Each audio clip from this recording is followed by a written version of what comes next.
Tell me. Well, All right, I'm gonna give it like 5 seconds. I usually do like. I know this, James. there's not 5 seconds. I'm... All right, welcome back to Name of the Game, everybody. My name is James Archer, and I got with me Mike Cooper again today. And Oh, guys, we're pretty excited about this new Outlaws of Thunder Junction set. So today we're going to do a set review of it. Probably not going to hit every card, but we got a little bit of time here, so we're going to go over a lot of the cards. Mike has not seen any of this set, I guess, right? no, I don't look up any new sets until I just open them. It's the way I draft. It's the way I always been. I wait until they get out, and I'm usually like, okay, what's the best thing I like, and then I'll buy it. Yeah. But usually, on in the store and stuff like that, we always try to just sell to everybody else, and if stuff gets traded in, it gets traded in. I ain't got to the point yet where I can just look up the value of cards when they're being released like this and just buy tons of boxes. Yeah, I just wait till stuff gets traded into me, so I usually don't look up anything. Yeah. Yeah, I can't help but look up the spoilers, Yeah. especially when they've got cowboys and cowboy hats and spurs. Yeah. Like, and I was gonna go ahead and like save my opinion of this set until the end to talk about it, but honestly, I I'm juiced up about this set, bro. Mm-hmm. Like I think it's very, very powerful. The power level of some of these cards are kind of absurd. Honestly. Well, once we get to that point where you think is really absurd, when it comes really absurd like that, like, does it affect Older formats. right? Yes. Modern, And yes. Pioneer, Yes. Standard is always a little crazy anyway. Some of it gets pretty crazy. Definitely, bro. When we get to a couple of these cards, I'm gonna pick out some bangers, man. Right. I mean, well, let's start with this first one here. What do you think about it? Once again, we didn't put any of these up on the screen. Excuse me, I hit the mic. We didn't put any of these up on the screen. We got so many of them to go over, and probably not enough time to go over all of them. So, all right, we got the first one here.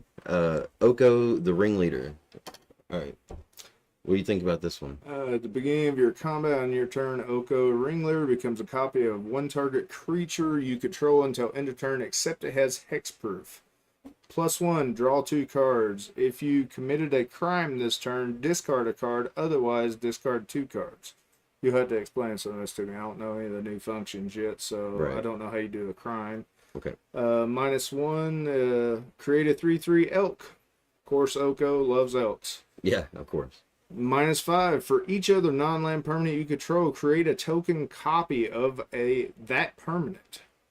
Alright, so in my eyes, it's blue-green, so you're already going to be ramping big stuff. So, I mean, it's a 4-drop, it's 2 and a blue and a green. Mm-hmm. In my eyes, you're already getting, if you make it to this and you're copying more stuff, you're just getting farther ahead. But, what does the crime? How do you get that? All right, so the crime thing. When I first looked at this card, when they first released it, I looked at it and I said, I don't know if this is actually going to be able to affect older formats or not because of this commit a crime ability. We didn't know what it was. Okay, we just found out what this thing was, and when you commit a crime, all it means is you have targeted your opponent or any of their shit.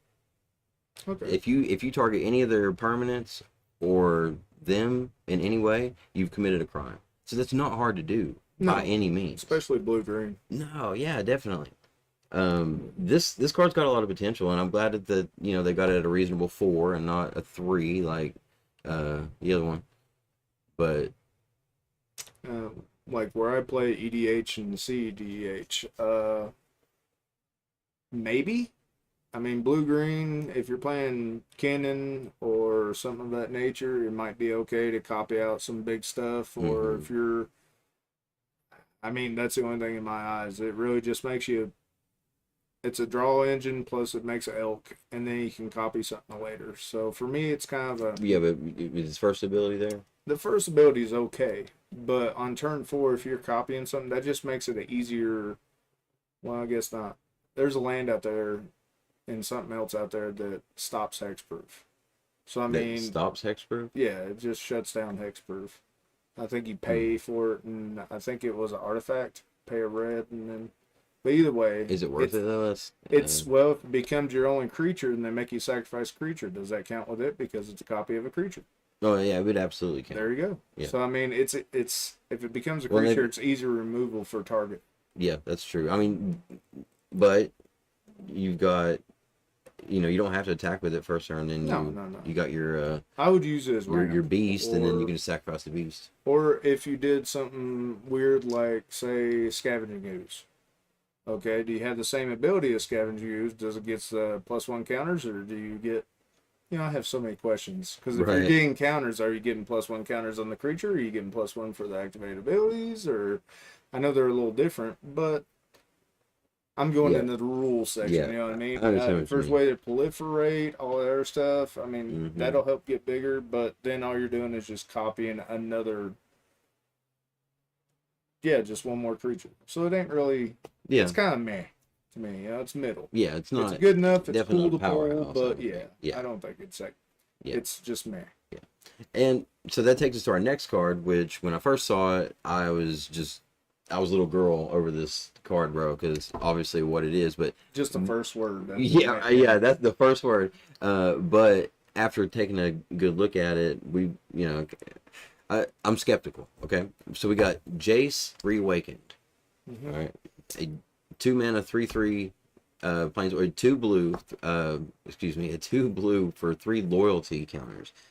You can't cast spells during your first, or you can't cast this spell during your first, second, or third term of the game. So it has to be your fourth turn or cheated in. We were both trying to figure out how to do it. Yeah, we are trying to figure out how do you cheat this in, and if anybody knows a good way, let us know, because its ability would be okay if you could get it in on turn 2, but yeah, And I don't know modern that well. I would see this maybe some play in modern more than like commander, because it's just 4 turns of commander. You're already there half an hour. You mm-hmm. know what I mean? Yeah, yeah. Yeah. So for it's like, sure. but I would see play modern, standard, stuff like that. But your first ability is just draw a card, discard a card. That's +1. You has a middle ability for +1. You may exile a non-land card, value 3 or less. If you do, it becomes plotted. So Bro, I would play this so hard in Commander. would you? Think about this. Okay, so you in Commander you're going more than many turns anyway. So you play this on like turn 4 in Commander, and then you can +1 plot like Wheel of Fortune away from your hand. Well, so you're saying and use it. CDH. So you'd already be dead. Well, no. Will of Fortune, to my eyes, is more higher power. So Would you this don't- really be considered high power to you? Well, how many turns do you have in I mean, Commander? I beat somebody in 2 turns. I mean, But is that generally the way it goes? it's usually, if you're going late game, you're not going to place this Jace out here just to draw a card and discard a card. In my eyes, I mean, I feel like at that point, like just cube.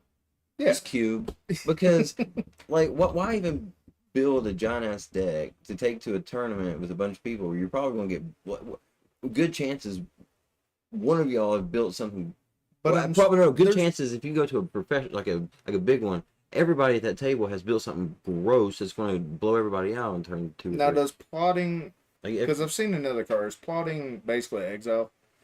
yes, so you Okay, whatever's plot cost is, you pay that and put it in exile, and then on a later turn you can just play that card for free because you've Okay. already paid its mana cost. and by the way, this first time you look, that's first 2 cards, so I don't know everything. There might be in this set tons of Yeah, cool these are things just that the help. first two. Yeah, Yeah. there might be something in this set that helps it, but just generalized looking at, knowing what I know, in my eyes, this is and I play EDH and CEDH. Yeah. This is So this is a down. This so is we a played thumb down. EDH the other night, right? Yes. Okay. Yeah, we were playing EDH, but Saturdays I do competitive EDH, Okay. and usually competitive EDH, there's people in turn 0, turn 1, turn 2. I mean, it just out of the blue. But for me personally, if you're wanting to exile something out of your hand, if somebody is doing willing effects like the blue will, it's pretty cheap. That's pretty common. So if you exile something out of your hand, you can play it later, and if they will you, you still have it. I think that would work out great. Or if somebody, but I mean, there's too much stuff that stops casting from Okay, not your hand you because can also draineth magistrate. you can also uh plot counter spells, and I got a counter spell go, and I don't even have to tap my mana right now, you know. And it's like they have to play through it. Obviously, I'm pretty sure it's revealed, right? Because it would make sense. If it's exile, I'd have to say, uh, Exile face down. yeah. Yeah. I don't know what plot actually says, but We'll get to it. okay. I don't know. All right, I don't want to spend too much time on this card, even though I can talk about it about all day. If you have any suggestion, if we're missing complete left field, let us know if there's a combo or something like this, because we haven't looked up any of the supporting cards or none of this. So. Right. All right. Next we got Vraska, the Silencer. She's a 1, a black, and a green, 3/3 death touch. Whenever a non-token creature an opponent controlled dies, you may pay 1. If you do, return that creature to the battlefield tapped under your control. It's a treasure artifact with tap. Sacrifice this artifact, add 1 mana of any color, and it loses all other card types. So basically,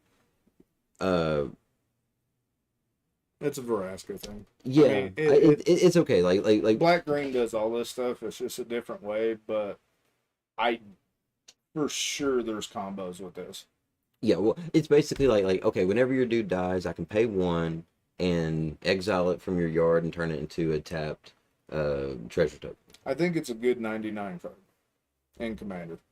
Hmm. As far as the Commander is a cheaper cost, but I'd rather have Madrotha or something of that nature that does the same type of things that everybody's used to. It does really well, which it doesn't say after you sacrifice it. Let's see, return that card to the battlefield tapped under your control. It becomes a treasure artifact with sacrifice this artifact, add 1 mana in any color.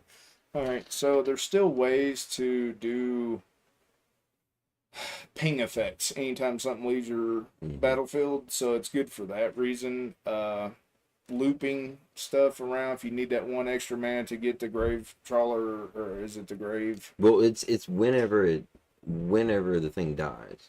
So it you if you wipe their board, yeah. Well, yeah, I guess if you were to wipe their board, everything you could trigger it 3 times. So well, not necessarily. There's ways to wipe their board, not yours. Yeah. But it's the same thing green black always does. It just kind of, I think this is this section here where it's pay the 1. There was another card that did that. I think it was like 5 mana. But this is a new effect with the sacrifice, making a treasure. And if you're doing the zombie guy that can come back from the graveyard, if you control another zombie, and then you can keep looping this around because if you have a sack outlet as a creature, so you can. Well, it's whenever an opponent control dies. A creature of an opponent control. So you'd have to kill their shit. Oh, what's theirs? I was reading that completely wrong. So, I mean, it really depends who you play then. At least you're getting mana. I mean, you're paying 1, getting 1. It might be a decent standard card. I don't know if it'll rock any other formats. It's got Death Touch. It's a 3-drop 3/3, so that's decent alone. If it is your commander, it's pretty cool, and you just keep board wiping. Yeah. But in that way, I would just use the enchantment to make everybody sacrifice their stuff. You make tokens, sacrifice some tokens. It is legendary though, which they could have made it not legendary. It's basically a little worse way of that black card that anytime their stuff sacrificed or discarded, you get it.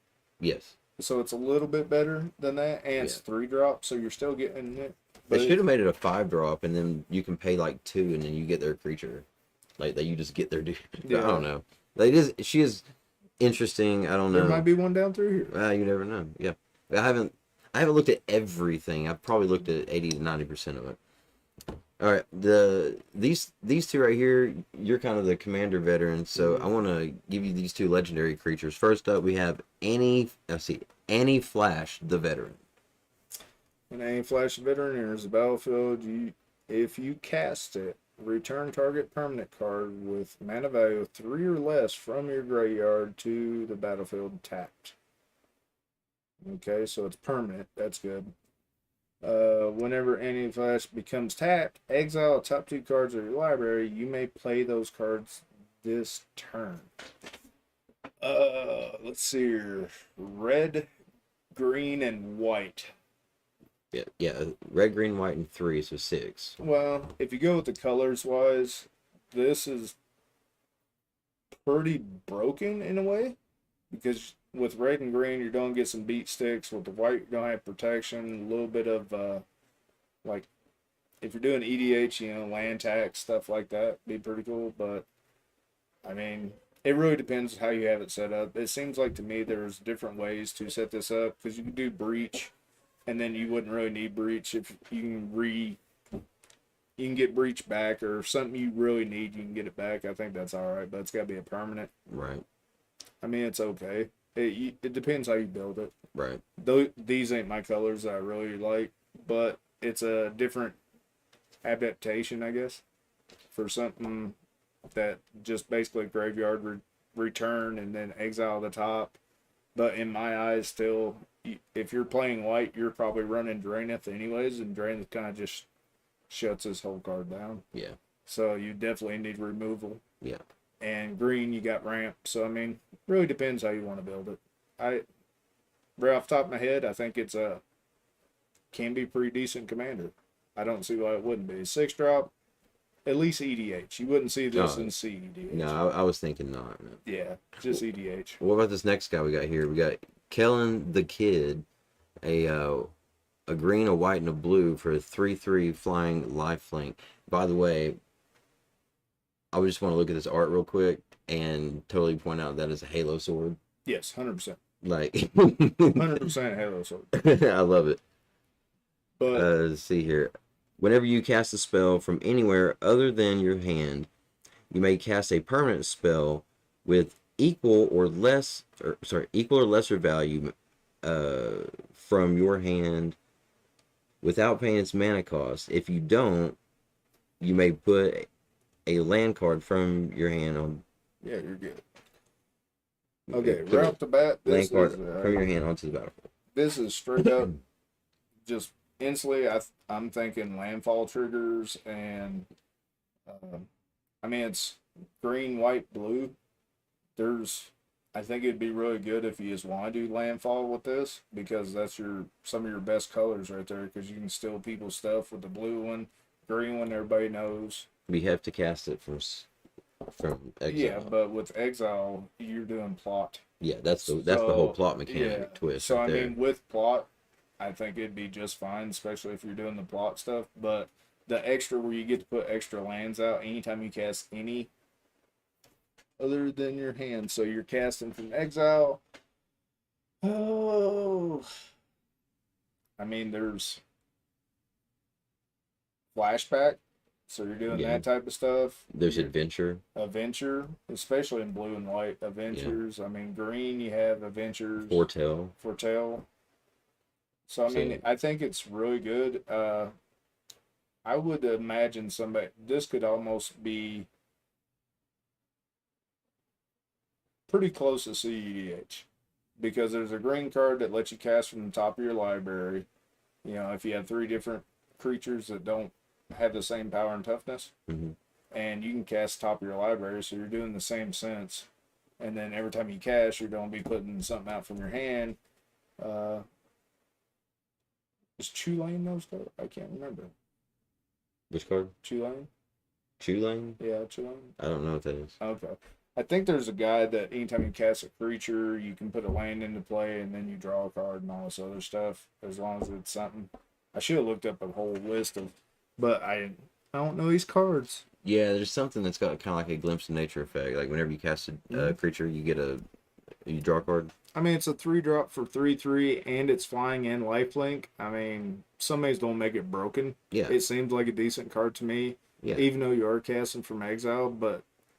And I'd love to point out, other than your hand, it's not exile. Other than your hand, so you can do in those three colors. Definitely, you can cast off the top of your library and anything else. And Yeah. the plot mechanic, I'm sure, backs this card up. Yeah. So I'm sure somebody's gonna have it built pretty tough. Yeah.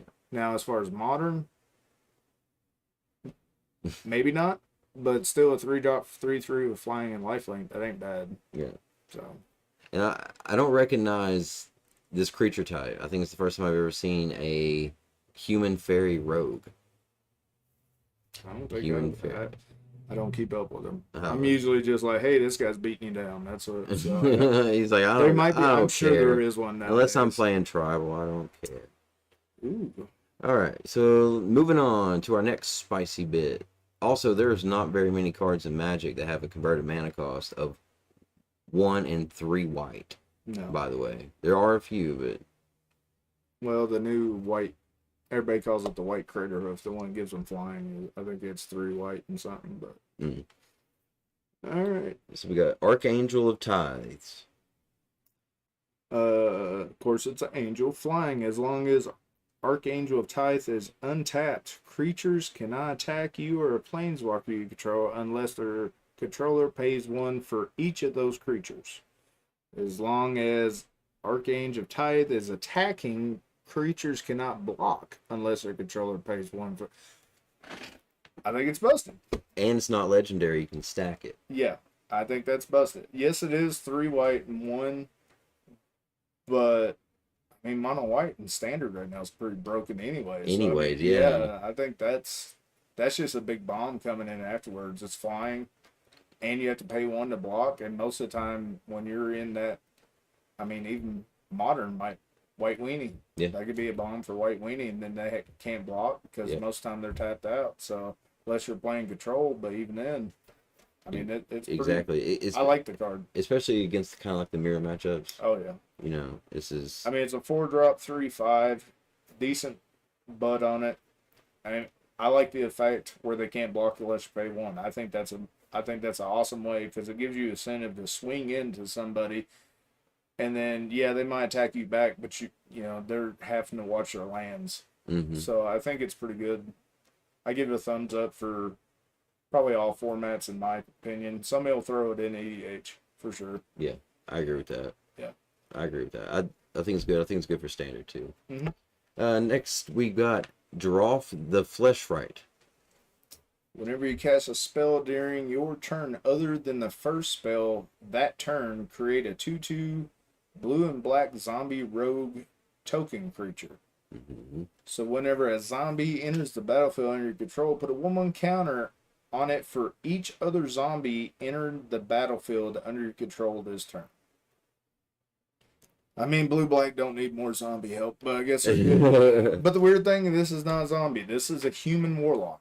So Think about this though. Whenever you cast a spell during your turn other than your first spell, you get a 2/2 zombie creature. okay, So in a lot of these like pyrotechnic decks or something where they're just like cycling through cards and mana, bro, you're just every time you're getting a 2/2 and it's not tapped, it's untapped. I'm really surprised it ain't 2 mana, so you make it broken. What do you mean? Yeah, exactly. I mean, everything else Like- is 2 mana that does it, you know? Yeah. Dragvan, the black and white one get treasure when somebody casts for second spell. All the blue ones, if somebody draws an extra card, you get to draw a card, Mhm. stuff like that. Yeah. So, I mean, this does make you a creature. Yeah, make it 3 mana. That evened it out. But Yeah. your second spell, in blue, if you're running straight blue, of course it's going to be...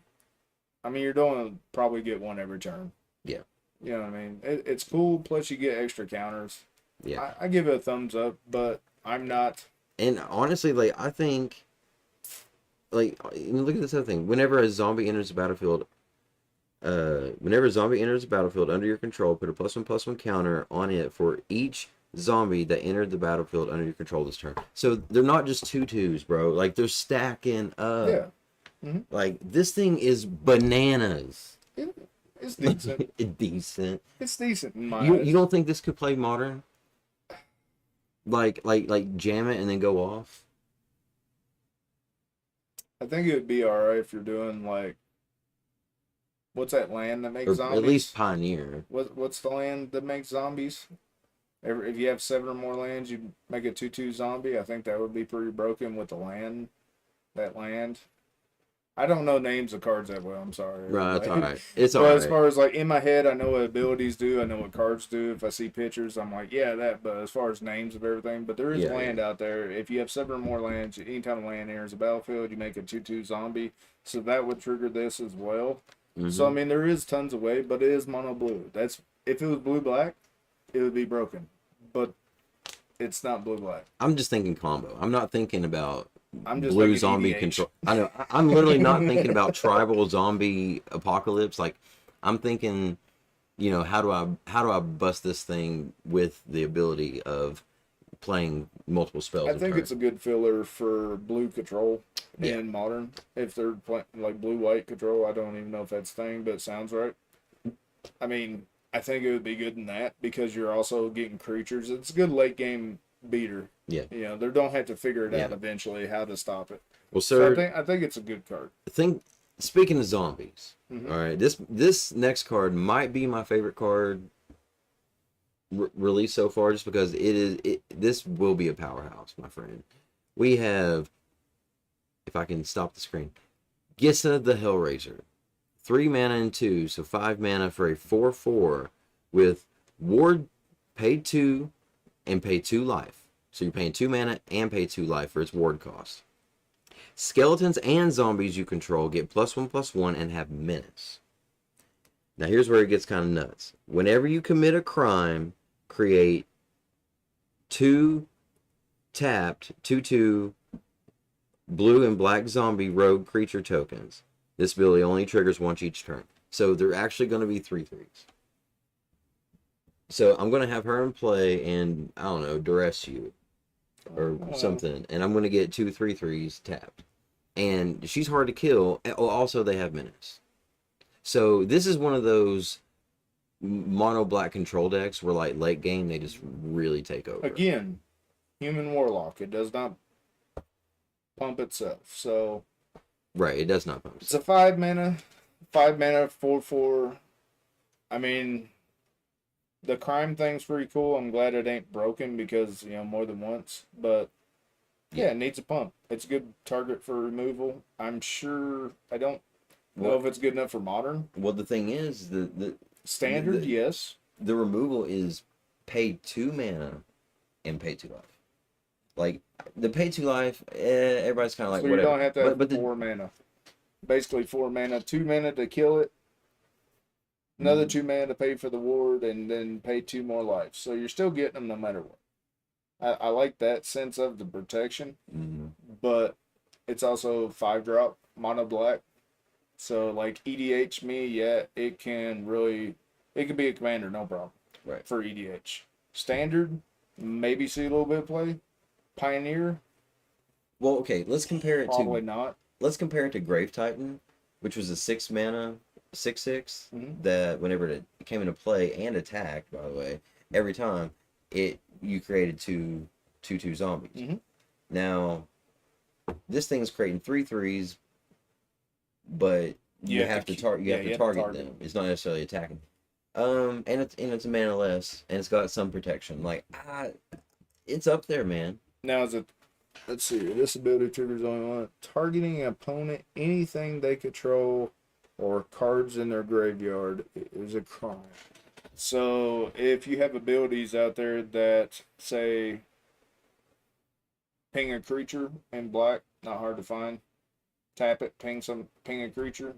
You're targeting it. So I think that would work. And you're just making 2/2s. There's an enchantment in mono black that says tap it, ping. I mean, that's still, you can make it broken if you wanted to. Yeah. In EDH. Yeah. Because I know EDH pretty decent. I think it would be decent in EDH. I think that it will. You get it out turn 2 if you have Jeweled Lotus. You know what I mean. So I mean, Right. It's not a bad card. Plus, you can probably get it out turn 1 if you have Dark Ritual in your hand. Probably. So I just think that this thing is pretty good for standard, honestly. But I would see standard running this with, say the what was that, Massacre Girl, maybe, the one where basically if everything dies, the 1/1s, if they died and they only had 1 toughness, you draw a card. I Mhm. think that's a little decent because you're board wiping, and then you're just gonna have a board right there. Because every time you're -1 stuff, you can get 2 zombies next turn. Right. So, So what's the easiest way to target your opponents other than just like well, you're drawing 7, hoping you get one of these in your hand. You're definitely don't need the lands and stuff like that. So I mean, you'd probably. bro? Okay, so you got 3 mana Liliana in the Veil. Hmm? All right, you can target them pretty much every turn with that thing. Hmm? So like you can get a trigger off of her every turn, and you're not devoting more resources to But it. it's 5. What is? This the guys. Yeah, bro. 5 mana is too much. I think. In standard, bro. Uh, In a mono black control deck, I'm just saying yeah, that's not. we would have. I'd have I to can know play mono red in better. standard. I can play mono red and get the 5 lands. Like it's, you know, Let's try that one. that's not preferred. I don't want to do that, but sometimes It's cool. I give it a thumbs up. We'll see how it works out, but I think it's okay. Right. I'm just not a singular color zombie and whatever else. So Let's see. Let's move on here to a couple other ones. Because there are a lot, and I don't want to run out of everybody's time. So this is a new mechanic and definitely a card I want to go over. Witchy. I already see one that's good. It's childproof. Sorry. Yeah, apparently. Okay, here we are. This one or this one? This one right here. Okay. Uh, Final showdown. it isn't. Okay, yes. Final Showdown. 1 mana, instant. Go ahead. Spree. Choose one or more additional costs. So +1 more mana. All creatures lose all ability till end of turn. Plus another mana. Choose a creature you control. It gains indestructible till end of turn. Plus 3 and 2 white pips. Destroy all creatures. So for 6, you can destroy everything. Technically, you could literally pay for all this. So it'd be 6, Yeah. 7, 8. 8 Well, at it'd instant be speed. At instant speed. So 5, 6, 7, 8. So 8, you could use all three abilities. Yeah. Lose all. I don't know if you'd want to do all creatures lose all abilities till end of turn because you just got rid of your indestructible as soon as you put it on. But hey, Well, you yeah, pay I mean, 7, it's a board wipe. Yeah, yeah. Instant True. speed. Oh, actually, yeah, that's that's interesting to think about. Like, so you probably wouldn't pay the 8 because choose target creature you control, it gains indestructible. Okay, so Yeah. you're paying 1 to give it indestructible, and there's no reason to pay the additional 1 because it would just lose that ability. Well, or or if somebody else is running indestructible, then you would just do it that way. But you could stack the triggers how you want it. So my creature has, I Okay. lost all abilities. I have indestructible now. Okay. Kill everything else. So it would work that way if you really need to get rid of Blightsteel. Works out pretty decent because Blightsteel's indestructible. That's always a menace on the field. right, I think if you did that, but I mean that's instant. but if you, yeah, but what I'm saying is like you can't use both abilities really. I wouldn't want to. If you did, you would just not care about your stuff and then board wipe. Actually, hold on. Is I wonder if it actually means this or not. It is indestructible an ability, or is it more like just like a mechanic of the card? You know what I mean? Because we have triggered abilities, activated abilities. Like those are It's still abilities. 8 for board wipe. Yes. So I mean, I don't think we were thinking about it. No, Right. I think it's okay. It's because you're paying 1 anyways, and Mhm. for the 1 that you're paying, you're not getting anything at all. Yeah. So you're basically paying 2 to do something. Yeah. So I mean, it's okay. It's indestructible. You can give your stuff indestructible. White. This is white, by the way, so it's not green like normal. But Mhm. I think it's okay. Losing all abilities, that comes into play pretty decent. And destroying all creatures is just, if it's there, you need it, you can use it. That's how I see it. Yeah. But it's just, I think white just needs a.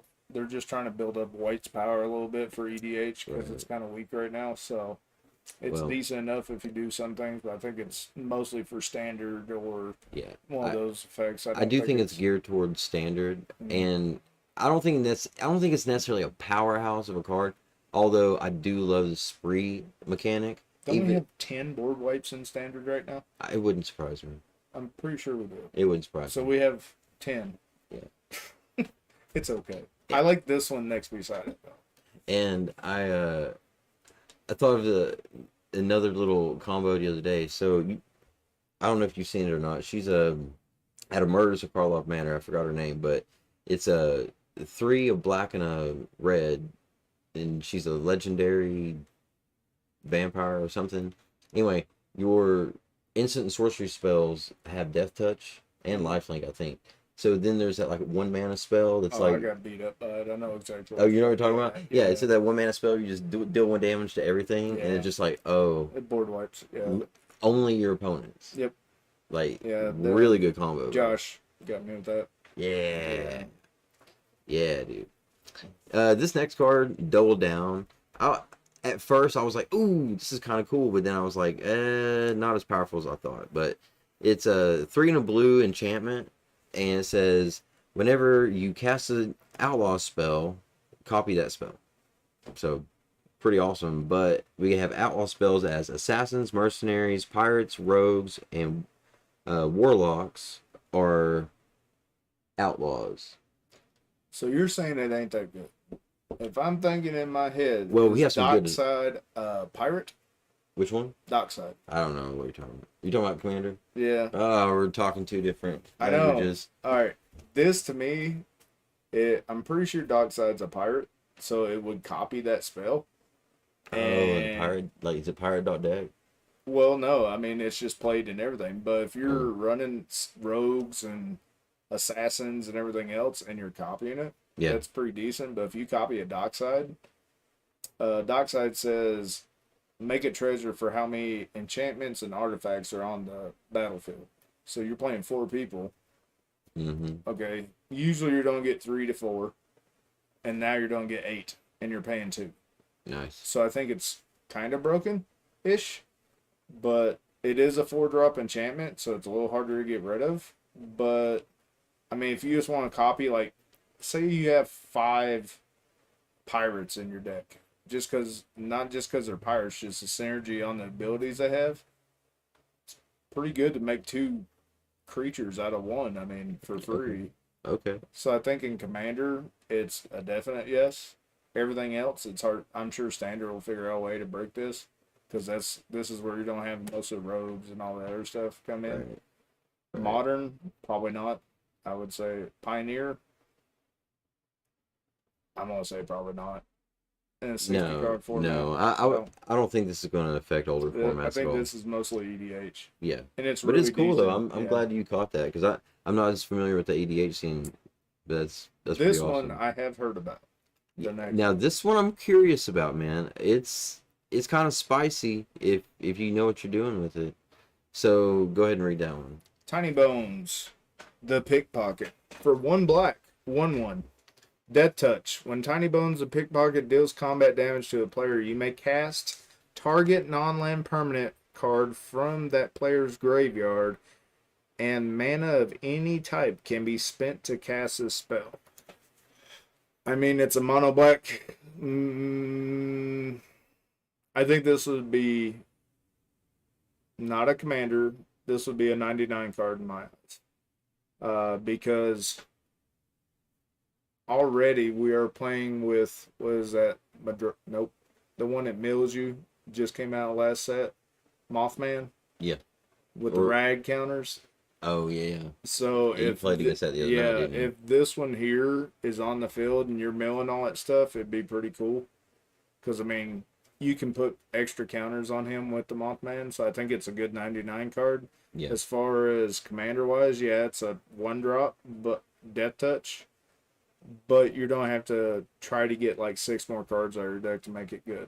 Yeah. I think if you already have the commander, it mills somebody or something like that. Blue-black mill deck. Yes. I think it'd be really good.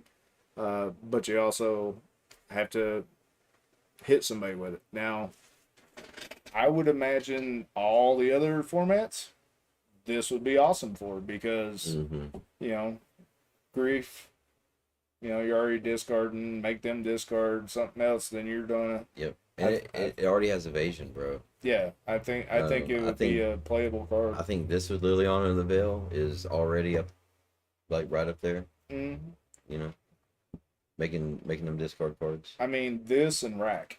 If you play this in rack, like eight rack, rack, yeah. I think that'd be because you're making them discard anyways, and then Yeah. you're swinging in, and you'll be able to use their stuff against them. I think it's pretty. It'll definitely be an expensive card, probably. I'm just guessing. I don't know the prices. It seems like it would be to me. Yeah, I think that at first it's gonna be really hyped, and then it could even spike if somebody breaks it, but if not, it'll probably balance out. Yeah. But it really interesting. Let's see here. We're gonna get moving on to a few others. There's so many of them. This guy right here is pretty interesting, actually. Claim Jumper. We got a 2 and a 1. Sorry, two and 1 white. So 3 mana for a 3/3 vigilance. And when Claim Jumper enters the battlefield, if an opponent controls more lands than you, you may search your library for a plains card and put it onto the battlefield. Tap. Then, if an opponent controls more lands than you, repeat this process once.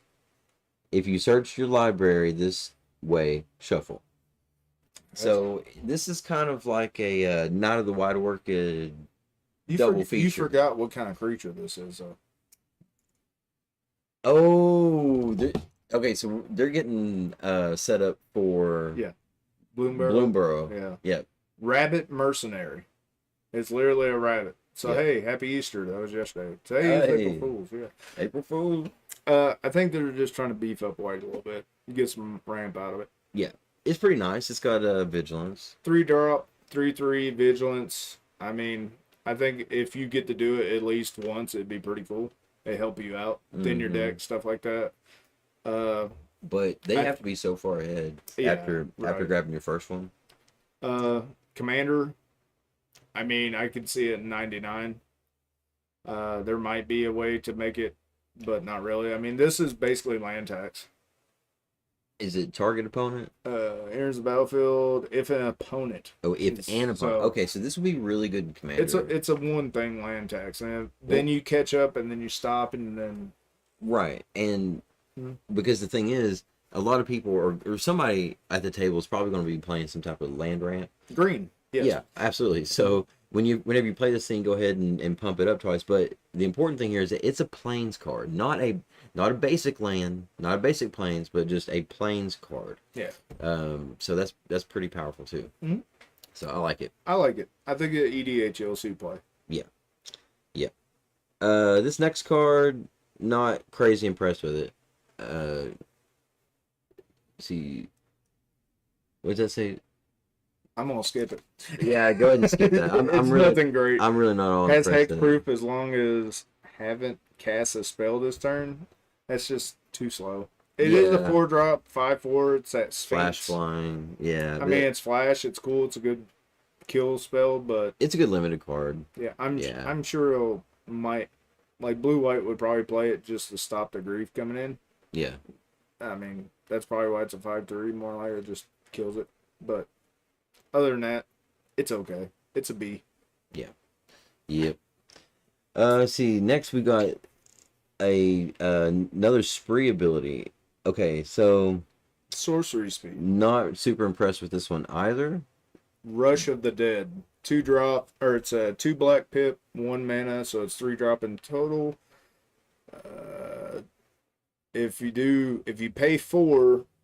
Target opponent sacrifice half the creatures they control rounded up. EDH, this is stupid. For a 4-drop, you're getting rid of half the play. Well, yeah. Okay, remember, perspective here. 60 card format? Yeah. 100 card format. Yeah, competitive. Well, okay. Yeah, you know what we're talking about. 1600. So for 5 mana, target opponent discards half the cards in their hand rounded up.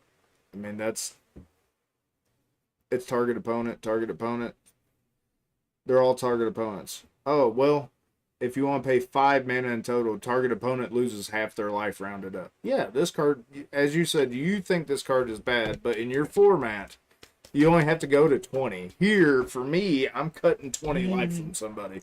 You also, okay, now this might be a standard thing, but you also get to commit 3 crimes. Target opponent sacrifices. Oh, Target yeah. opponent. Yeah. So you get to commit 3 crime triggers. But you just get to make 2 zombies if you're thinking about that one. But if you had all those cards out all together in black out of No, this you can only do that one. well, one time. But I'm saying all the black cards are basically doing the same type of, like, it's definitely targeting more. A lot of these cards are targeting, I've seen. Yeah, I'm sure there's other things. I give this card in Commander thumbs up. 60 card format, maybe. I'll give it. I'll give it a half and half. Okay. Because I'm not sure where it will go, but I want somebody this could one. do something. I want it. All right, go for it. Oh, you read the title, sir. Oh, okay. So we've got a Bristly Bill Mm-hmm. Spine Sower. This is a 1 and a green, so 2 mana for a 2/2 legendary creature, plant druid. Landfall. Whenever a land enters the battlefield under your control, put a +1/+1 counter on target creature. Then you can pay 5 mana and double the amount of +1/+1 counters on each creature you control.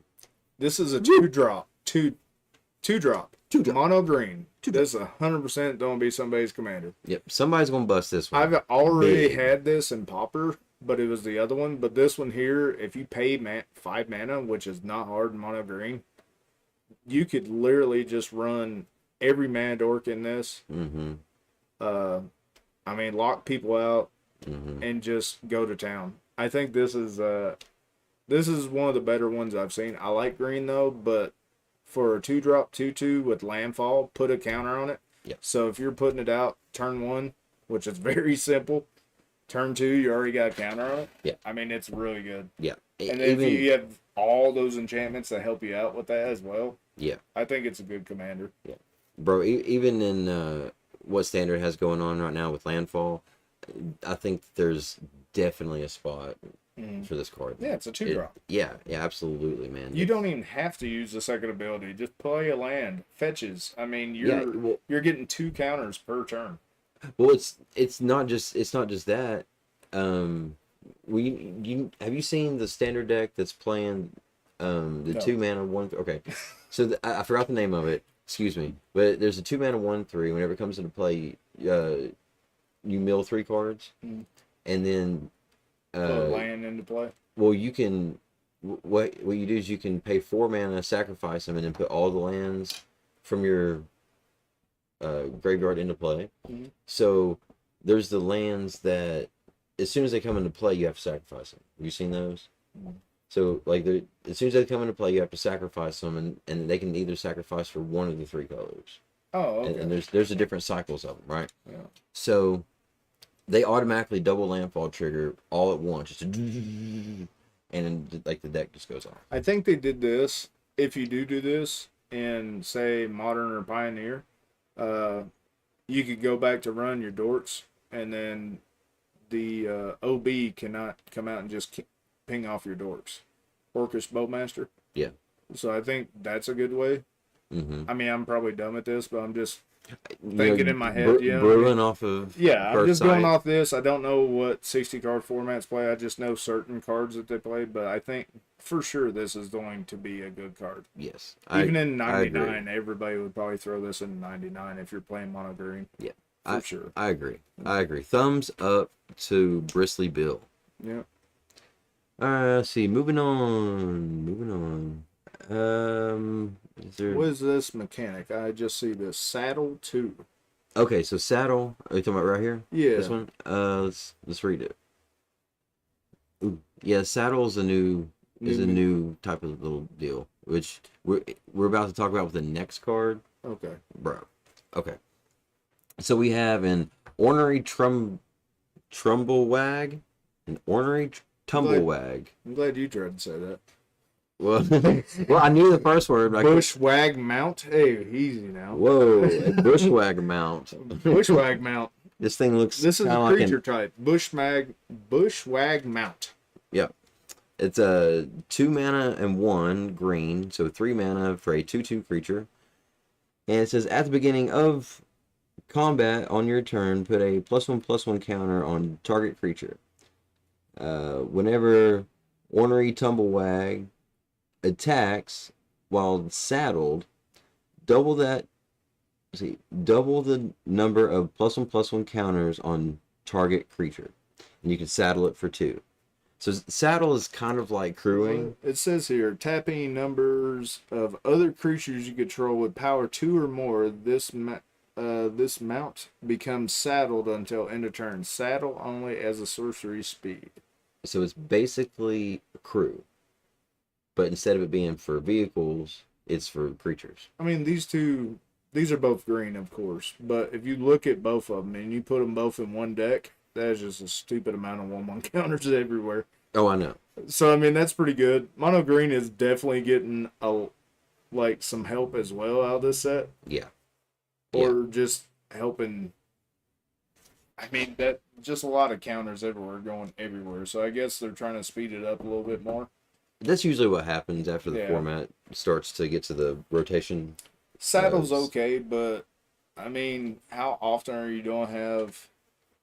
It would definitely be a late game. You would need a token generator or something like that for EDH. Yeah. You know, you could do a bunch of dorks, but you're saddling 2 that's power 2 or more. It's not very often in mono green EDH until you get some big boys out there, or unless you're doing the landfall triggers or something of that nature, it'd be decent. But then why do you want to tap your 4/4s or 3/3s just to make something double the power when it does not have trample, by the way? No. So No. you're just taking. I think it's better just to go wide with this. Mm-hmm. And I agree. then out of the blue, if you have something, say you have Crater Hoof, then go ahead and tap a couple and then something of that nature. But for me, it's a good 99 card in EDH. Yeah. Yeah. I agree with that. Isn't there a cat, like a 3 mana cat, that like doubles the amount of 1/1 counters on creatures or something? I couldn't tell you right off the top of my head. Or maybe it comes into play. That's why I'm looking at pictures. +1/+1. Because I'm old. I don't know, but I think it's like a common, bro. I'm gonna have to look it up. All right, so speaking of saddle, we're going up to the next card, which, my friend, this card will rock later formats, because if Dark Confidant ever had any more play value, if it ever had any monetary value, it probably just lost it, because we have a 100% upgrade from Dark Confidant.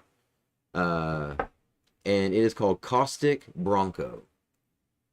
2 mana, 2/2, so a 1 and a black, 2/2, so instead of it being a 2/1 like Dark Confidant, now it's a 2/2, infinitely better.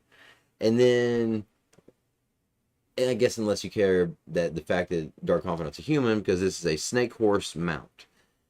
And it has the Dark Confidant ability. It does not. Does it not? It's attack. Yeah. When you attack, Dark Confidant it's at your upkeep. Is it at your upkeep? Yep. Okay, I thought it was when it attacked. Okay, well, okay. Well, even better then, right? Because you can choose it? No. No? Because if you're playing a 2-drop, 2/2 on turn 2, and you turn 3, you're attacking, and then the best you can do is reveal the top, say, out of 60 card format, so you get grief, what's that, 5? Yeah. You're going to do 5 to them and then make them discard. I mean, it's a good, in a sense, EDH. I could see it being played, just 99, but... Well, I'm thinking more of standard. Now, saddle, to me, saddle 3 is not that good in this, for me, unless you're playing the zombie thing. Yeah. Then it'd be good if you had the zombie lady that we read earlier, and then something of that nature. I think it would be good in the black-green sacrifice type thing, because you can just reanimate and do certain things that way. Yeah. And then just think you're pulling Gary off the top, hit him for 5, cast Gary, hit him for another 10. Yeah. I mean, that would be sense, but I don't think it's just completely broken. I think it's a good mechanic card. Yeah. Attacking and doing the trigger is okay, but, you have... I would rather go at upkeep than to draw the extra card. I agree. I completely had misread this card, or I'd misread Dark Confidant 1. Yeah, you're right. You're 100% right. I rebuke everything I had said before about that. Like, it's not as. It's okay. You had one job. I had one job. Because this is literally the next card I'm gonna read is one last job. It's two and a white spree again, so it's also the split up. This one's a little more expensive. This is a 3 for the cost. Then you either pay +2 to return target creature from your graveyard to the battlefield, so you're paying 5 in total to return. In white is actually probably not bad. They No. probably need that. Yeah, not terrible. You pay 4, return target mount or vehicle card from your graveyard to the battlefield. So I just found out what the mount was. Apparently, it's that new mechanic or new name of stuff. Mm-hmm. And then you pay 4, return aura or equipment from your graveyard to the battlefield. Yeah. Blue, white, mill. No. Voltron. I see this in Voltron and EDH. Because it gets everything you would want. Yeah.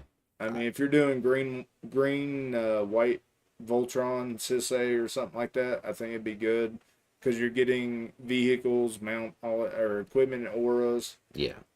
Yeah. Uh, I don't know. I don't see it doing a whole lot, to be honest. it's a good filler card.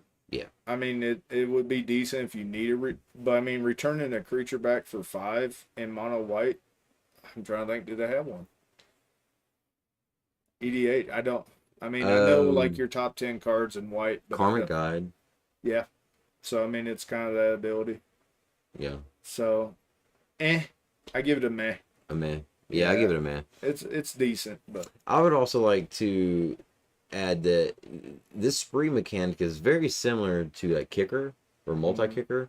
You just get more abilities. yeah. So it's actually, and you know, obviously get to choose, but it's actually Well, it's kind it's of better than because you can recycle. choose all of them. right. Right. So I mean, it's better than kicker because you have 3 different options if you got into that. Right. But isn't there things with multi-kicker where you can have like different kicker options? Multi kicker is like Well, it don't give you can do it, different you can do it options. Same multiple thing. times. Yeah, Yeah. it's the same thing. So this one here, you have 3 different options.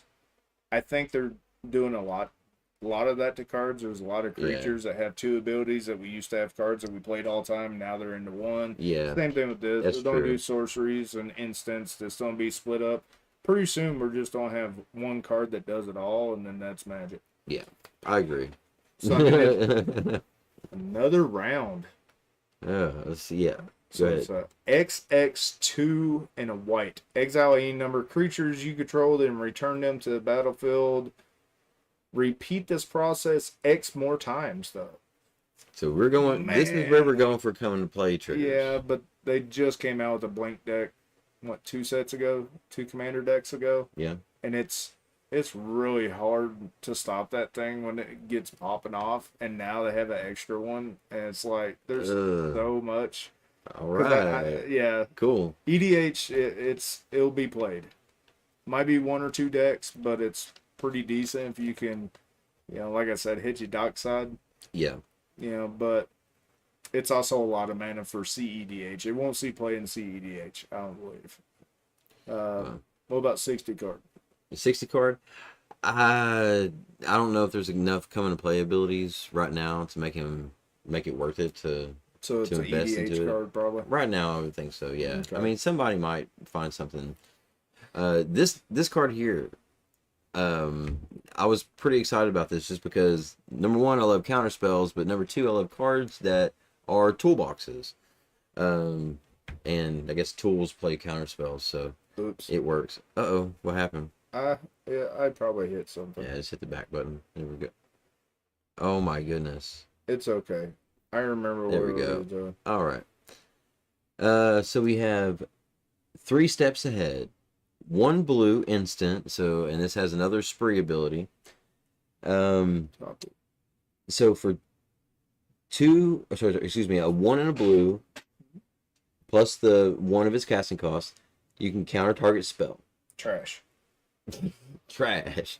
Not really. It's counter target spell, so it's a disallow.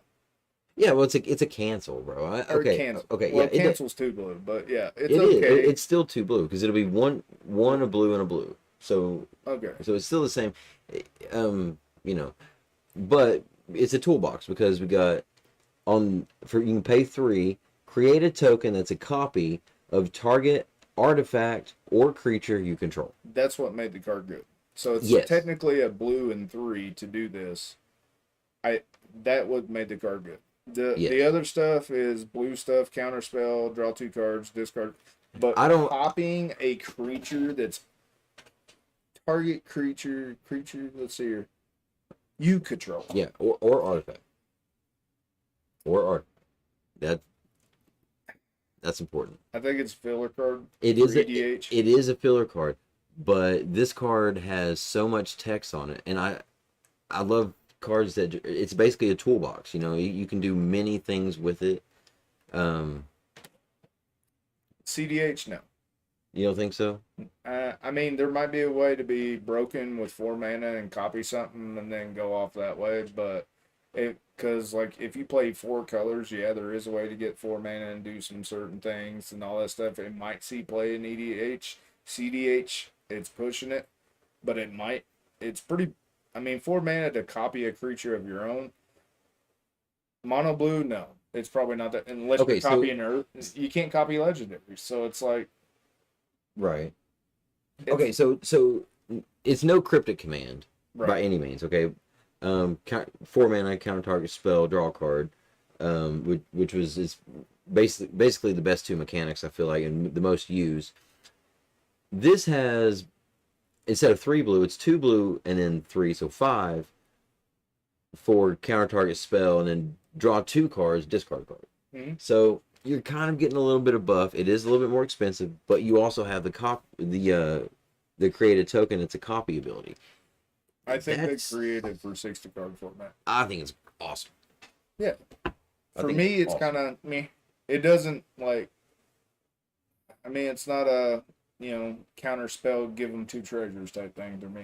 That's probably one of the better counter spells nowadays they came out with. But this one here is just a meh. Okay. All right. This card right here, go ahead and read that because this thing is pretty spicy, if I do say so myself. The black one here. Yes. How you say that first word? I'm gonna say Karavak. The Punisher. Whenever you commit a crime, exile up to 1 target black card from your graveyard and copy it. You may cast the copy. If you do, you lose 2 life. That's real easy. This your commander, Gary's in the graveyard, which is, I don't know Gary's real name. I saw him as Gary. But either way, if you cast him. To my Dark Confidant? No, the one that you lose life for how many black pips are on the field. But his name's Gary. That's what we got. Oh, Grey Merchant. Grey Merchant. It's good for Grey Merchant. Gary, Dark Confidant's Bob. Yeah, Bob. Okay. I think it's good for Grey Merchant, or, I mean, if you're doing weird stuff like that, and you target somebody, because, let's see here, red out blue, if you play blue-black, say Toxel, on the field, it's board wipe and everything. Well, say you target something, in response they kill Toxel, it comes back, there you go, you just comes right back. Yeah. Ta-da. Yeah. I mean, it's a good synergy that way. Yeah. And it's good that they made him legendary, because obviously that. You wouldn't. Oh, you know how broken that would be with that equipment that goes on it, and then every combat you make one, and then you're just targeting stuff and keep getting stuff back. Yeah, it's a broken card. Yeah, dude. It's Commander. And I don't know if we said it or not. It's 1 and 2 black. Okay, so 3 for a 3/3. I think it will see play in Commander for sure. I think I don't know which format wise in Commander, but I definitely EDH. It's good in most black deck. Well, the black-green deck where you sacrifice and make a treasure. Yes. There you go. I mean, yeah, that would definitely be played in something like that. Yep. I think it's a decent card in a 100-card format. And I think it's going to be a powerhouse in Standard as well. Okay. I do. Let's see. Whoop. Is there any good art of them? Like, was that the only good multicolors they had? Was up top? No. It all goes on pretty far, and we are looking at most of the rares. But honestly, there's some uncommons in here that are pretty dang good. Any more oozes? Any more oozes? Well, did you look at that one ooze up here? Yeah, I was just messing with. Human Dryad. All right, this one right here I want to talk about first.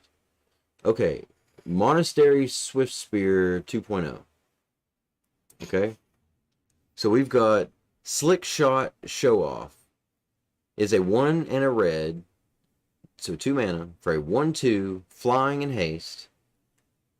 Whenever you cast a non-creature spell, this creature gets +2/+0 until end of turn, and then you can plot it for 2 mana.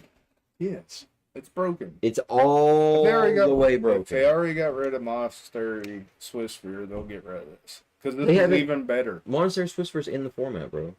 Oh, it's in standard. It's in standard currently. Like but it's not gonna be in, with It's it. not in what was it, Pioneer? Is it not? I think I they don't got know. banned.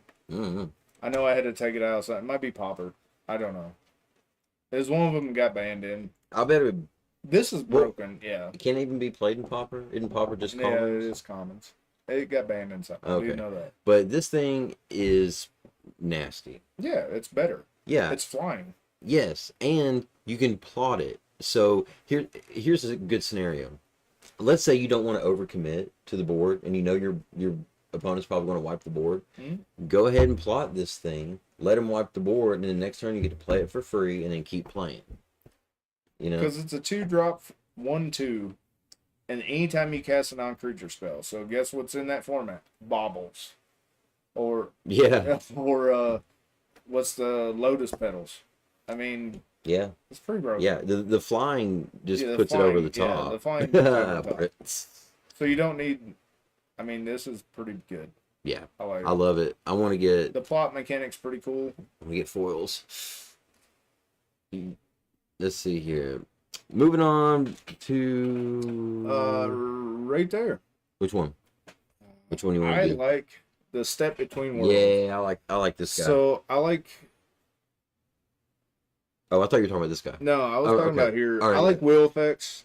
They needed a new wheel effect. This is definitely a new wheel effect. It is 5, but you can plot for 4, 5, 6.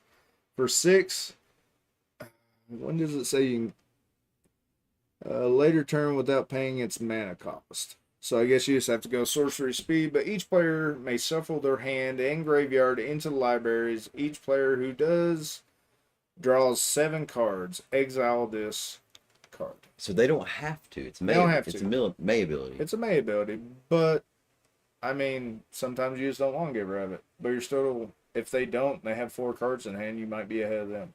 Right. That's what I look at. But if you're doing a graveyard recursion, something like, and you want to get rid of their graveyard, yeah, this card kind of stinks. But for you to refill your hand, it's not that hard in blue to refill your hand. And this just helps out. Yeah. It is a 5-drop. Sorcery speed is fine. I think it would be just fine in any kind of wheel effect deck. You know, like a Niv-Mizzet or something like that deck. If once Yeah. you draw, I think it'd be just fine. Yeah. It'll definitely see play. I don't see it being like super expensive either because it is a higher drop. But EDH probably play it. Yeah. For sure. I like this guy right here. The Avon Interpreter. Is that what it is? Sure. I'm going to go with yes. Interrupter. Interrupter? Is that what it is? Interrupt. I believe. The Avon, yeah, it would make sense because of what it does. The Avon, because Avon Mind Sensor. This is kind of a similar theme. So Avon Interrupter, 1 and 2 blue for a 2/2 flash and flying. Whenever it enters the battlefield, exile target spell. It becomes plotted. Spells your opponents cast from graveyards or from exile cost 2 more to cast. 100% played in CDH. It's really good. It stops my whole deck because I do breach. So basically, I Yeah. cast stuff from my graveyard. It just stops me. Yeah, So I mean, it's 100% we'll see play in CEDH. yeah. Spells your opponent. EDH. 'Cause the first ability is good, obviously, because you're kind of like shorthanding countering a spell. Like like they'll get to play it again later. But this second ability, bro, absolutely spells your opponents cast from graveyards and from exile cost 2 more. Mhm. Like Yeah, That's they'll a shut a great lot of tax them down. card. Yep, it's a great tax card. Plus, it's a white counterspell. Yeah, So I mean, yeah, and it don't just say it says exile target spell, so it's an exile anything. So yeah, that's, I mean, that's good. yeah. So And everybody, it's a body. It has flash, flying, 2/2 for 3, and it has those abilities. I think it'll see play in about everything. I about don't know about everything. 60 card formats, but everything I know as far as I undercard, yeah. I do think it'll see play in 60 card formats. Um, Obviously it's gonna have to find a good spot, but I mean It'd be good against control. even in older formats I could see this card played. I think it could be good against control if you're playing like White Weenie and you're just pop in 4 of those and then, okay, well, you want to keep countering my stuff or they have a problem, you just, It would be good in control. it'd be good in control. Yeah. Yeah. I Yeah. mean, So everybody watch out, there may be some birds flying around. yeah, for sure. Monsters or the red one, it would definitely take that thing out. Just exile. All right, Yeah. yeah, Yeah. Well, it's okay, the thing is you exile a spell. yeah. The So spell. If so they're casting that from plot, is that now a spell being cast? So I believe that you yeah. can. So you Yeah, can. so you could plot it and then replot it. I think that's the reason why they're putting a lot of flash on all these because plots and everything else. So if they Because it just says exile target spell. So everything is a spell that you're casting other than lands. so when you cast the when you cast the plotted copy, what happens? Like, do you just exile it? We're gonna. It goes to exile, so this would stop the plots as well. So you'd have to pay 2 instead of paying nothing. But what I'm okay, let's read plot real quick. You may pay that and exile cards from your hand. Okay. All you gotta read is cast it as a sorcery. So it's casting. You can't cast, but it is in exile. Exile. So yep, it's a stacks against exile and plot and all that stuff. So yeah, it's a great card. It'll definitely Wow. be. Yeah, that's really good because whenever you play it, it goes right back to the graveyard. I don't want to do it again. How do you do this? Here, I'll let you control. 2 fingers. Yeah. Each Let's see. high noon stops red. Yeah. Yeah. Each player cannot cast more than 1 spell each turn. High noon enchantment. Definitely will see play in 60 card format. Yeah. And it also has the removal aspect of it also. 4 and a red. I think that's Sacrifice it, deals 5 damage to any target. I think it's a sack outlet for yourself. Because you can get rid of it, so yeah, you can you play can more get rid of spells. it, kill somebody if you want. It has that upside for sure. Yeah, it will see play in probably a lot of formats. Agreed. Yeah. I want to build that Esper Taxes deck for Commander that auto include. Well, no, it won't be either because it's red. Yeah. So I'd have to make 5 colors. So it is red white. The red part is 5 mana and sacrifice it. Yeah. But yeah. so if you're make playing 5 Boros, colors. it's pretty decent. Oh, Winota. Perfect card for Winota. Which one's Monota? Winota's the one when you attack with a non-human, you search down, I believe, 6 cards, put a human into play attacking, Okay. and you're not technically casting anything. You're just casting creatures. So it's just, I could see that played in Winota. I could see it played in quite a few like 4-color stuff. I would play it in mine if I needed to. Mm-hmm. I think but I cast too many spells, so I mean I would have to have the extra mana to blow it up. But it's a good stacks piece. Okay. I like it. It'll definitely be a staple, I would say. Okay. This next card here we have, I kind of like this card. It might be slow, but I like gimmicky stuff like this. The Key to the Vault, a 1 and a blue, in legendary artifact equipment. Whenever equipped creature deals combat damage to a player, look at that many cards from the top of your library. You may exile non-land cards from among them. Put the rest on. You may exile a non-land card from among them, and put the rest on the bottom of your library in a random order. You may cast the exile card without paying its mana cost. Equip for 2. EDH, yes. Yes, that's what I was actually thinking. Yeah. EDH for sure. I mean, if you're playing blue, this is not that expensive. It's a 2-drop, and you get to dig down that many. Now, if I play Timna Crom, if I play Crom on turn say 2, I would definitely put this on him on turn 3. Yeah. Dig down. I mean, all you're doing is trying to get filter through your deck anyway, so I could 100% see this being just fine. Yeah, I like it a lot. And I love the artwork on it too. Now, does it work?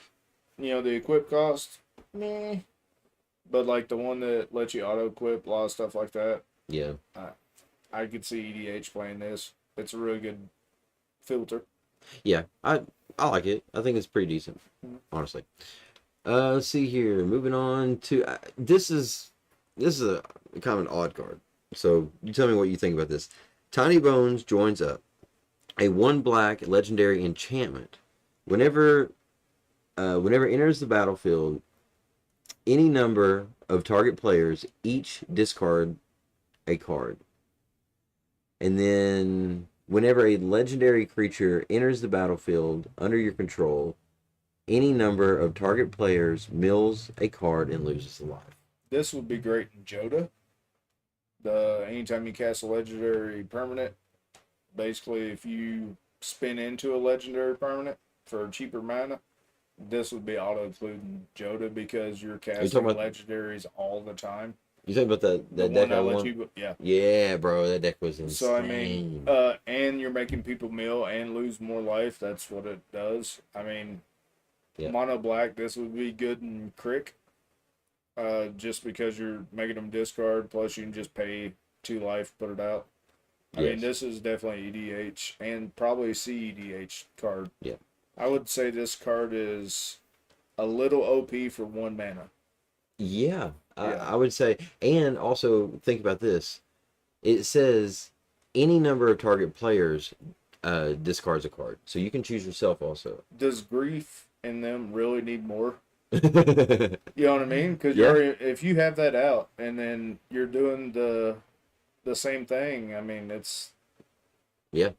It's crazy. I love this card. It's a really good enchantment. Yeah. I could see it probably being like $10, $15 card later on. Yeah, I agree. Sure. I agree with that. All right, tell me what you think about this next card here. You see, Great Train Heist.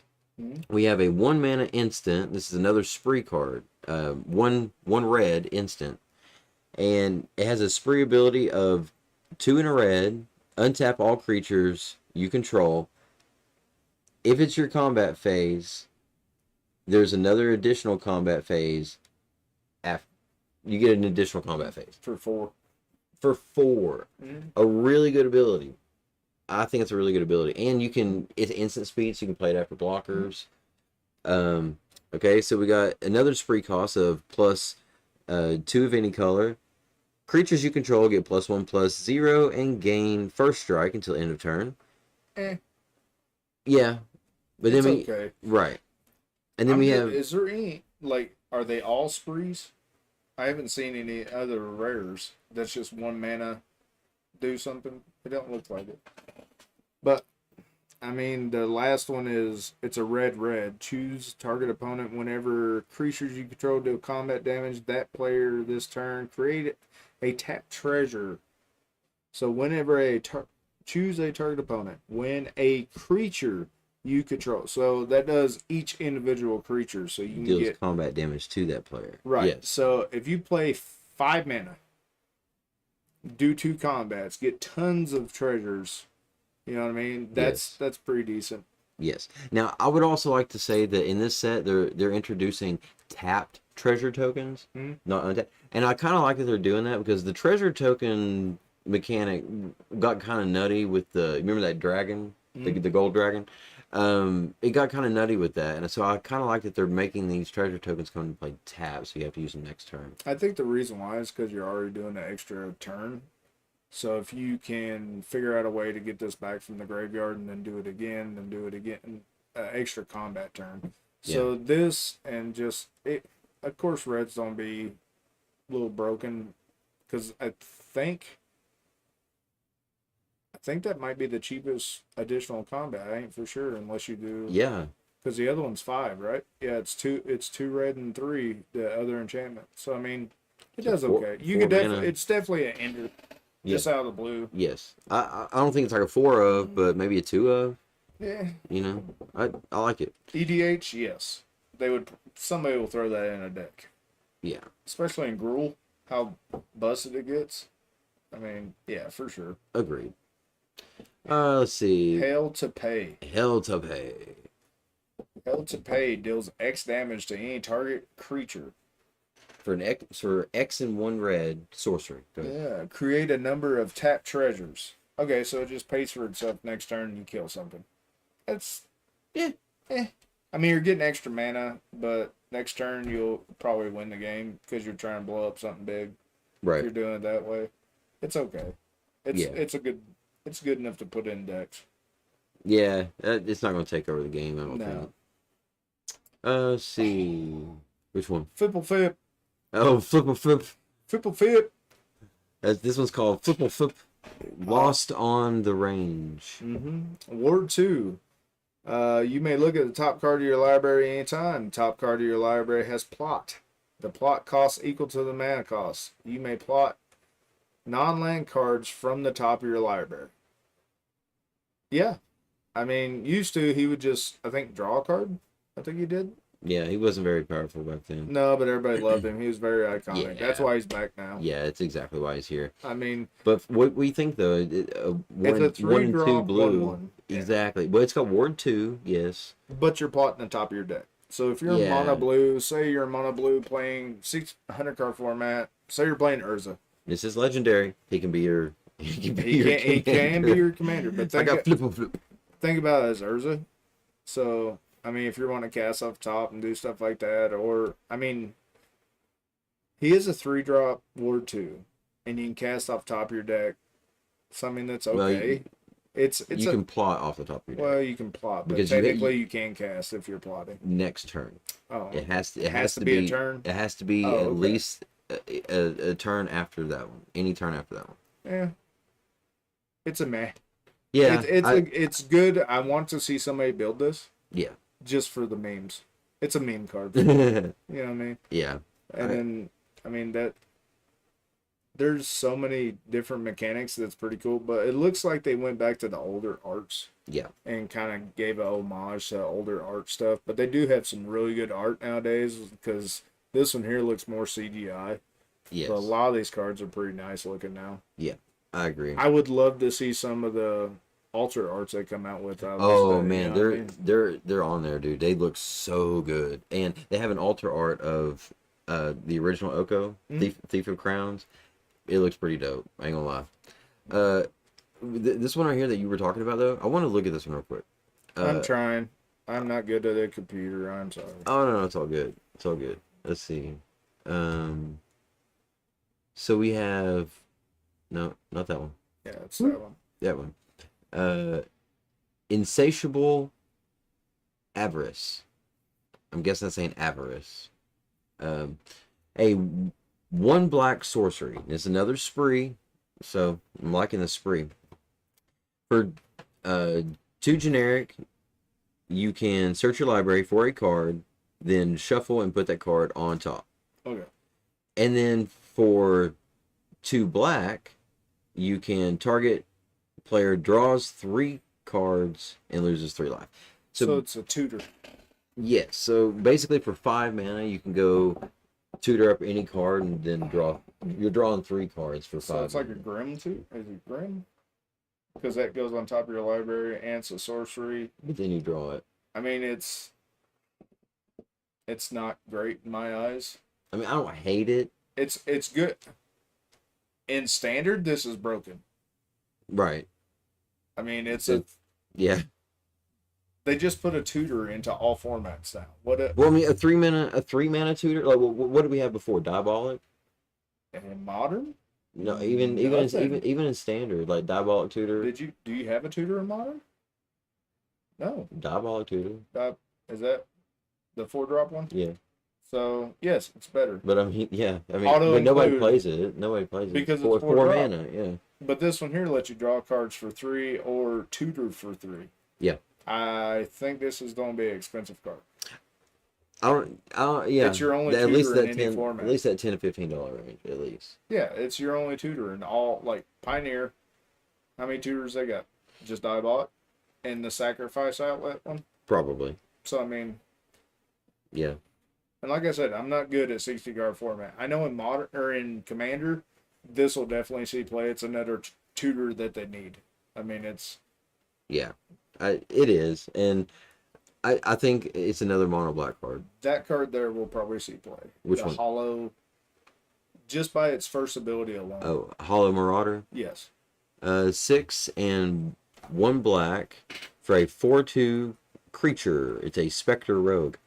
It says this spell costs 1 less to cast for each creature in your graveyard. It That has right there will put it out. 1 drop for a 4/2.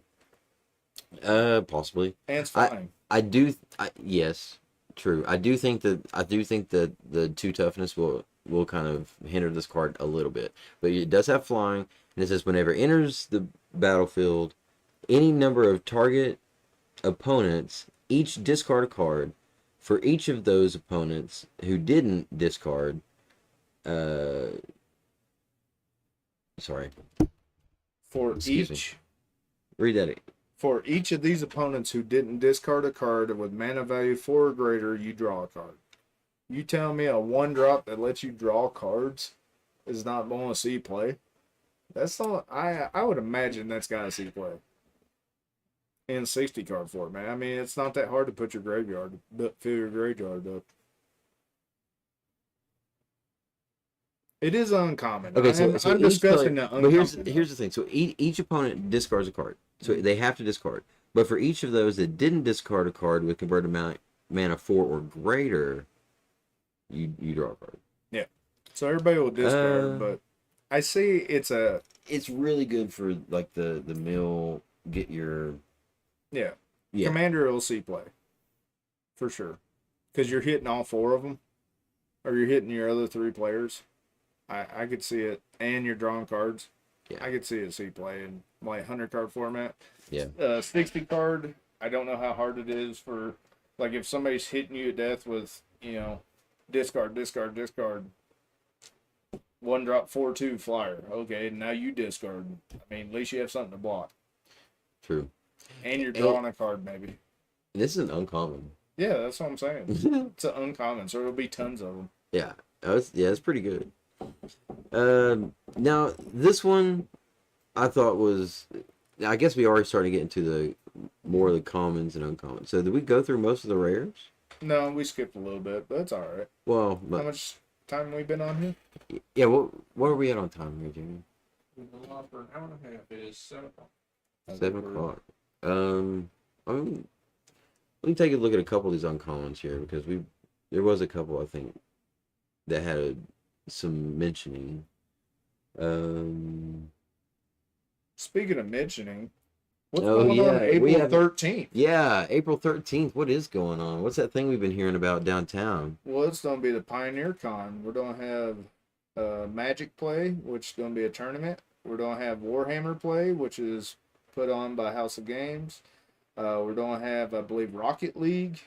I believe we're going to have, what's the other fighting game? Super Smash Brothers. Smash Bros. Be there. Each one of these little tournaments we're talking about, it's $3 to get in the door, and it's $10 for each tournament.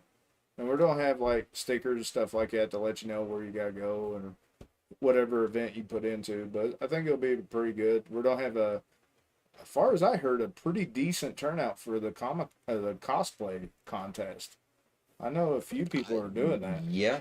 So- I've talked to a few people personally that are going to be there. Yeah, Yeah. I think it'll be pretty decent. I mean, it's just try to get the word out, stuff like that. We hope everybody shares this as much as they can. I know I do. Absolutely. Come to Pioneer Con. It's going to be at Tusculum University in Greenville, Tennessee. Mhm. And it's probably going to be the cheapest con you've ever attended. It's only $3. That's not even a coffee. So, come on. Almost not even water anymore. Oh, yeah. It depends on where you go. I'm telling you. These are crazy. So, a gallon of gas gets you to a con. Like, Yeah. come on. But yeah, April 13th, it's gonna be a lot of fun. We're gonna have a lot going on there. Come holler at us if you watch all the way through this whole video. It's an hour and probably 40 minutes. If you see this, come up and just say hi. Yeah, Yeah. absolutely. Mike, I was going to think, do you have any type of magic stories you might want to end on? Because last week we did our magic story session, and sadly we didn't get any responses. I thought we got one. Something about a sliver deck somebody was talking about, right? So I'm going to comment a little bit about slivers and Commander. There's nothing wrong with you. Just everybody hates you. I'm sorry, but it's not that they hate you. It's just the synergy that goes along with slivers. It is the best synergy, and nobody can let you keep a board. I'm sorry. If you do not like that, play with other sliver players and see how crazy it gets, and then you'll understand what we go through. Yep. So we've all been through our sliver phase. yes, everybody has been through sliver phase when you start out, because back then, well, even nowadays, everybody still asks me for, hey, do you have Sliver Queen? I'm like, no. And then you tell them what the price is. It's like, Yeah. Yeah, it's on a reserve list now, so it's a little more expensive than it used to be.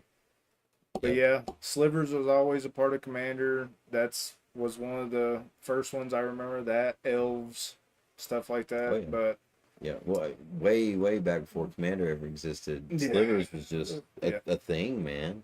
You know, bring your sliver deck to Friday Night Magic, bro. Yeah, it's a little homage to whoever had the comment. I don't remember, but I do remember reading something about slivers, and everybody always has the same response, like, yeah. But we don't hate you. We just don't like your deck. It just has such good synergy. It's very good synergy, and it's hard to keep up with that kind of stuff unless you're just 100% build right. There's a lot of triggers. Yeah, a lot of triggers. You want to just read all day long during a game, you're definitely playing something of that nature. So I mean, tons of triggers. Yep, 100%. But I appreciate you bringing me back. Absolutely, yeah. Well, you know what? Let's plug Mike in here. He is our local game store owner of On the Stacks. That's STAX here in Greenville, Tennessee.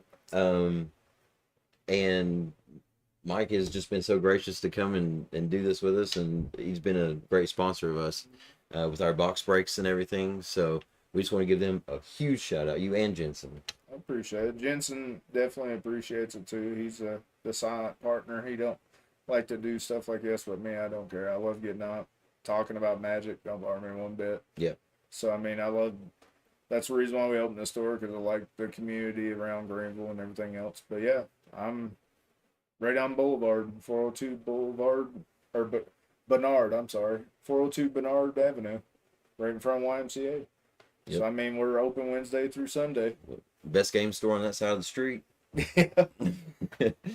Oh man. Well, everybody, thank you so much for joining us here today for our Outlaws of Thunder Junction set review.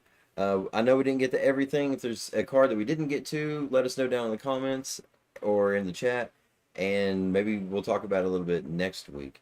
But until then, we will see. Mike, are you coming back next week? If you need me, if I need you, you just don't want me. I can come back if I need to. He said, "I don't know if I want to be here, but no, it ain't that work schedule. You never know. Schedule. Oh, that's true. That's true. Well, you know, we're going to be doing some box breaks soon. I think April 19th, Outlaws of Thunder Junction is coming out. 12th. April 12th? Is that the pre-release? Pre-release is 12th. Oh. And then the next week is the actual. Okay. So we might be able to.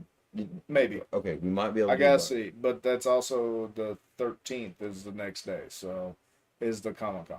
Or the Pioneer Con. Right. So. But we probably won't do it until Monday. Yeah, but I'm saying if I have the stuff, I'll bring it. Okay. If not, I can try to see what I can come up with. Okay. Well, a lot of people ordered, so it's kind of a yeah. Especially now after I read this, I was wondering why just out of the blue, and then the spoilers hit, and then everybody's like, "Hey, I want this, and now I see why." There's a lot of really good cards in here. I still want to see a lot play. I agree. I haven't checked the Amazon prices of the boxes yet, but I wonder if they went up after the. They might have. You never know. They might have. Well, it's a standard sale. It should stay the same. Well, collector boxes too. Yeah. There's some really good cards in there for collectors. But all right, everybody. Thank you once again for joining us here with Name of the Game. Until next week, we'll